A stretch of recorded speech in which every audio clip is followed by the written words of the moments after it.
Say a St. Louis County man shot and killed his father early this morning in Overland. This happened on Holtwood Road, just off Midland Boulevard. First Alert 4 Shoshana Stahl has the latest from police. She also spoke to a neighbor about the suspect and the victim.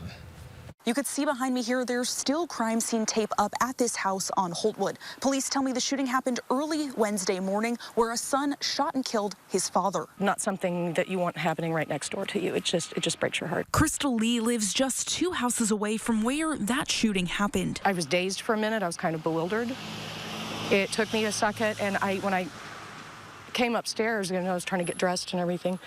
And I said, it was that kid, wasn't it? She says the son moved back in with his parents recently, and neighbors constantly heard arguing. Any little thing would set him off. He'd be screaming at the tops of his lungs. Overland police say officers responded to a shooting on Holtwood around 1 a.m. on Wednesday. The 29-year-old son was taken into custody after police say he shot his father multiple times. Apparently there was some, verbal altercation, and it at some point escalated to where a gun was pulled out and the father was shot. Lee says she's called police before to report the arguments. Chief Mackey encourages people to call 911 so they can respond, but says sometimes their hands are tied. There is some kind of domestic situation where, no one wants to really do anything. We can still provide information on where they can get resources to, for counseling, orders of protection, things of that nature. Father was a very even-keeled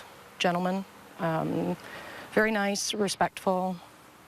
I never think I've ever heard him raise his voice. The suspect's mom was home at the time, but was not injured. She has neighbors that love her and care about her, that are going to support her no matter what. This is the second homicide in Overland this year. In Overland, Shoshana Stahl, First Alert 4. And we can tell you that suspect is being held but has not yet been charged.